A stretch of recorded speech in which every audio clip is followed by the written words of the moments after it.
السلام علیکم ورحمۃ اللہ وبرکاتہ۔ میرا رب آپ کو آسان، عزت والی، لذت والی اور اپنے فضل و کرم والی بے مثال زندگی عطا فرمائے۔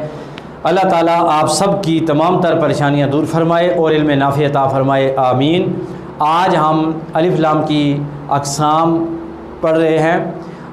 کوئی بھی عربی کا کلمہ جس کے شروع میں الف لام ہوتا ہے تو اس کا تعین کرنا مشکل ہو جاتا ہے کہ یہ الف لام کون سا ہے۔ الف لام کو جاننے کی ضرورت اس وجہ سے بھی ہے کہ جب ہم الف لام کو جانیں گے تو اس کلمہ کا ترجمہ ہم ٹھیک کر سکیں گے، اس کلمہ کا جو معنی ہے وہ ہم صحیح سمجھ سکیں گے، بیان کر سکیں گے۔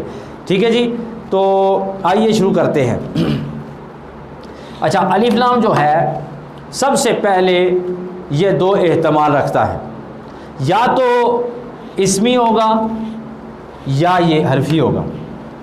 اور الف لام جو اسمی ہوگا، اگر وہ اسمی ہے تو اس کی علامت یہ ہے، اسے پہچاننے کا طریقہ یہ ہے کہ وہ اسم فاعل کے شروع میں آئے گا اور اسم مفعول کے شروع میں آئے گا۔ جو بھی الف لام اسم فاعل اور اسم مفعول کے شروع میں آتا ہے وہ ہوتا ہے اسمی۔ اچھا، وہ اسمی کیوں ہوتا ہے جی؟ وہ اس لیے اسمی ہوتا ہے کہ وہ الذی کے معنی میں ہوتا ہے۔ چونکہ الذی اسم موصول ہے، وہ اسم ہے، اس کے معنی میں ہونے کی وجہ سے یہ الف لام اسمی کہلائے گا۔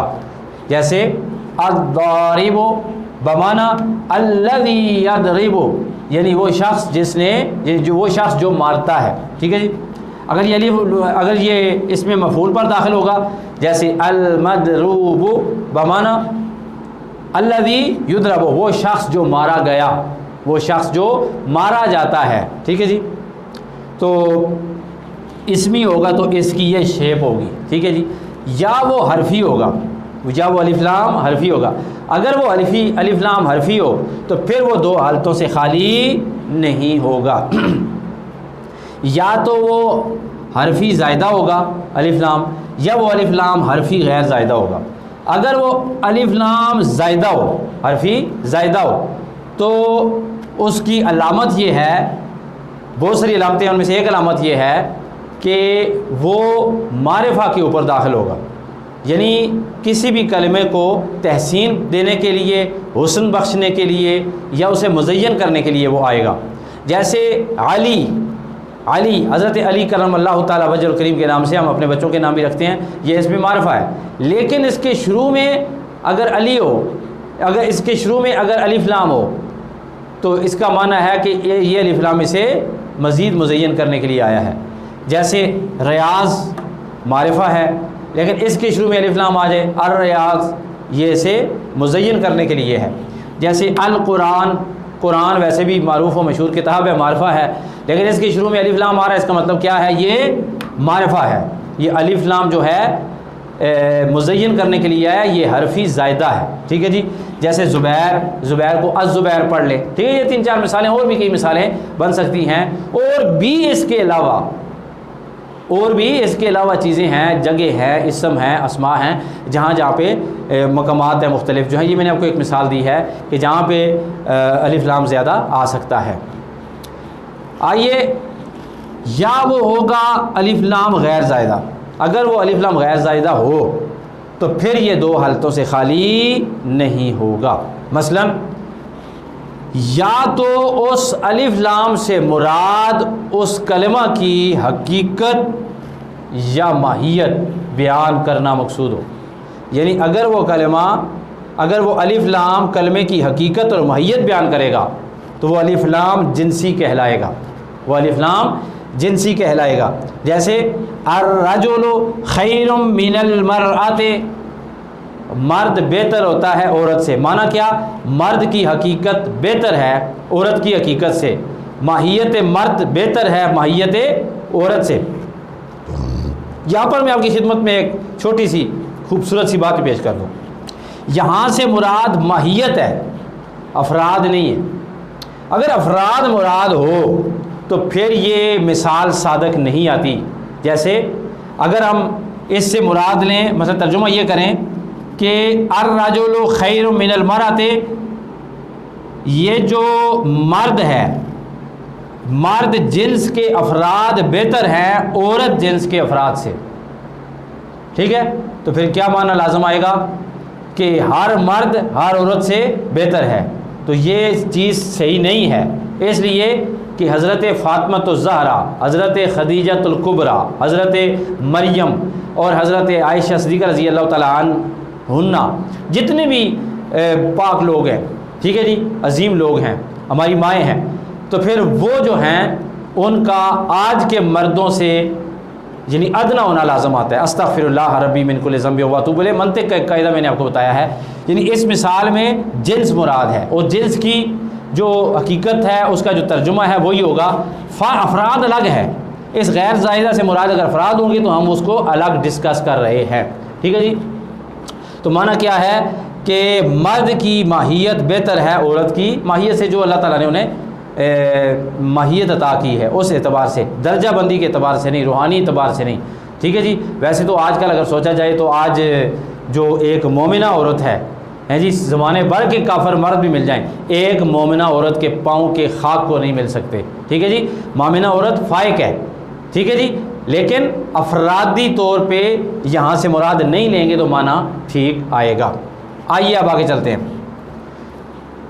غیر زائدہ سے مراد اگر حقیقت یا ماہیت بیان کرنا ہو تو پھر وہ جنسی ہوگا، الف لام جنسی ہوگا، ورنہ اگر وہ افراد، اس سے مراد افراد ہوں، اگر الف لام سے مراد کیا ہوں، افراد ہوں، تو پھر یہ دو حالتوں سے خالی نہیں ہوگا، یا تو جنس کے تمام افراد مراد ہوں گے اس الف لام کے ذریعے، جنس کے تمام افراد مراد ہوں گے، یا الف لام کے ذریعے جنس کے بعض افراد مراد ہوں گے۔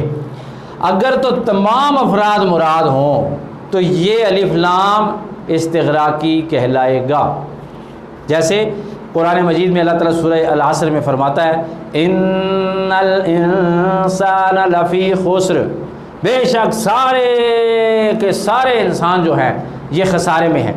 جو انسان کے شروع میں الف لام ہے، جو انسان کے شروع میں الف لام ہے، یہ الف لام جو ہے یہ ہے استغراقی، یعنی انسان جو جنس ہے اس کے تمام افراد، چاہے وہ زمانے میں موجود ہے، چاہے وہ موجود نہیں ہیں، چاہے وہ عورتیں ہیں، چاہے وہ مرد ہیں، چاہے وہ درمیانے ہیں، چاہے وہ بچے ہیں، چاہے وہ بوڑھے ہیں، انسان جو جنس ہے اس کے تمام افراد جو ہیں وہ نقصان میں ہیں۔ یہ تمام کے تمام، یہ معنی کس نے دیا، کس کی وجہ سے معلوم ہوا؟ الف لام کی وجہ سے معلوم ہوا۔ Keep it in your mind, الف لام کی وجہ سے مشہور ہوا، مشہور نہیں ہوا، معلوم ہوا، ٹھیک ہے جی۔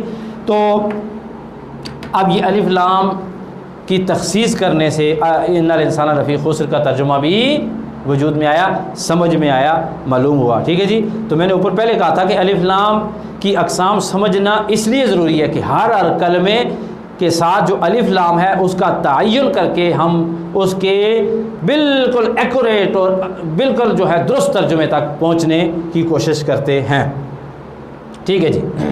یہ ہو گیا، یہاں سے آگے چلتے ہیں جی۔ یا وہ افراد جنس کے بعض مراد ہوں گے، یعنی وہ بعض افراد مراد ہوں گے، اگر وہ جنس کے الف لام سے مراد جنس کے بعض افراد مراد ہوں تو پھر آگے دو حالتوں سے یہ خالی نہیں ہوگا۔ وہ دو حالتیں کون سی ہیں؟ یا وہ افراد متعین ہوں گے یا وہ افراد غیر متعین ہوں گے، یعنی معین ہوں گے یا غیر معین ہوں گے۔ اگر تو اس الف لام سے مراد جنس کے بعض افراد متعین ہو، ٹھیک ہے جی، تو وہ ہوگا عہد خارجی۔ وہ الف لام کون سا ہوگا جی؟ عہد خارجی، ٹھیک ہے جی۔ اگر عہد خارجی ہو تو اس کی مثال جیسے قرآن مجید میں ارشاد ہوتا ہے فَعَصَىٰ فِرْعَوْنُ الرَّسُولَ، ٹھیک ہے جی، اور نافرمانی کی فرعون نے رسول کی۔ اب یہاں سے مراد ہر رسول ہے؟ نہ جی نہ۔ کون سا رسول مراد ہے؟ اس سے مراد ہے ایک متعین رسول، جنس کا فرد، رسول جنس کا فرد مراد ہے، اور وہ متعین ہے، ٹھیک ہے جی۔ تو اس سے مراد پھر کیا ہے؟ متعین ہے۔ کون سا رسول اس سے مراد ہے؟ اس سے رسول سے مراد ہے یعنی کہ حضرت موسیٰ کلیم اللہ فرعون کے زمانے میں موجود تھے، اس سے مراد حضرت موسیٰ علیہ السلام ہیں۔ تو جو الف لام الرسول پہ داخل ہے اس نے بتایا کہ میں عہد خارجی ہوں، اور میں عہد خارجی ہو کر بتا رہا ہوں کہ یہ رسول جنس کا جو فرد ہے اس کا نام ہے حضرت موسیٰ علیہ السلام۔ سمجھ آ گئی جی؟ یعنی بعض افراد جو متعین، یہ متعین ہے عہد خارجی، وہ متعین ہے، موسیٰ علیہ السلام ہے وہ۔ کیوں؟ اس کے زمانے میں وہی تھے حضرت موسیٰ علیہ السلام، فرعون کے زمانے میں۔ آئیے، یا وہ غیر متعین ہوگا، یعنی الف لام سے مراد جنس کے بعض افراد جو غیر معین ہیں وہ مراد ہوں گے۔ ٹھیک ہے جی؟ وہ کیسے؟ اگر وہ غیر معین ہو، افراد جنس کے افراد غیر معین ہو، تو پھر کیا ہوگا؟ پھر جناب وہ عہد ذہنی ہوگا، عہد ذہنی ہوگا۔ اس کی مثال دوں گا پھر آپ سمجھ جائیں گے۔ انی، قرآن مجید میں حضرت یعقوب علیہ السلام کا واقعہ بیان کیا جاتا ہے، انی اخاف ان یأکلہ الذئب۔ ٹھیک ہے جی؟ بے شک مجھے خوف ہے کہ اسے، یعنی یوسف علیہ السلام کو کھا جائے گا ایک بھیڑیا، کوئی ایک بھیڑیا کھا جائے گا، کوئی ایک بھیڑیا کھا جائے گا۔ یہاں پر بڑی دلچسپ 2-3 باتیں بھی ہیں، ذرا سنیے گا۔ سب سے پہلے عہد ذہنی کو سمجھنے کی کوشش کریں، یعنی یہ متعین ہے، کیا ہے؟ سوری یعنی کہ یہ غیر متعین ہے، یعنی کہ یہ غیر متعین ہے۔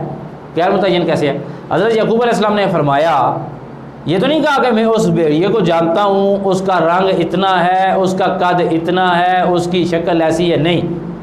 ویسے فرمایا انی اخاف ان یأکلہ الذئب، تم یوسف کو ساتھ تو لے جا رہے ہو علیہ السلام، لیکن مجھے خوف ہے اسے کوئی ایک بھیڑیا مراد، یعنی کوئی بھیڑیا کھا جائے گا اسے۔ ٹھیک ہے؟ تو اب یہ متعین نہیں ہے، کیا نہیں ہے؟ متعین نہیں ہے، یعنی الذئب کا معنی ہوتا ہے بھیڑیا۔ اس کے اوپر جو الف لام داخل ہے وہ الف لام بتا رہا ہے کہ ذئب جنس کے جو افراد ہیں بعض، ٹھیک ہے، وہ غیر متعین، فرد یا افراد، وہ کیا ہے؟ وہ متعین نہیں ہے۔ یہ تو ایک فرد ہے، ٹھیک ہے جی؟ اچھا، تو متعین نہیں ہے، ان نے ویسے فرمایا، تو اس الف لام نے بتایا کہ یہ عہد ذہنی ہے، ذہن میں موجود ہے لیکن متعین نہیں ہے۔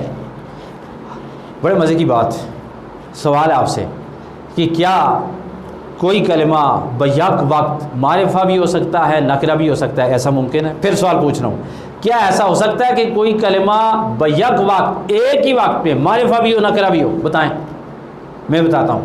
جی ہاں، دس از پاسبل، ممکن ہے۔ وہ کیسے؟ وہ ایسے کہ جیسے الذئب ہے، الذئب کے اوپر الف لام داخل ہے، یعنی بھیڑیا، تو اب الذئب جو ہے یہ معرفہ ہے، لفظاً معرفہ ہے، لیکن معنی نکرہ ہے۔ نکرہ کیسے ہے؟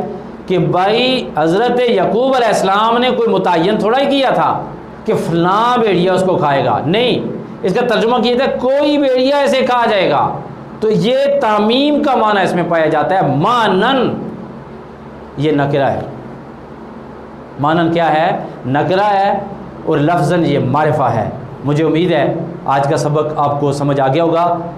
دلاور شاہ کو دیجیے اجازت، انشاءاللہ کل نئے سبق کے ساتھ آپ کی خدمت میں حاضر ہوں گے۔ السلام علیکم ورحمۃ اللہ وبرکاتہ۔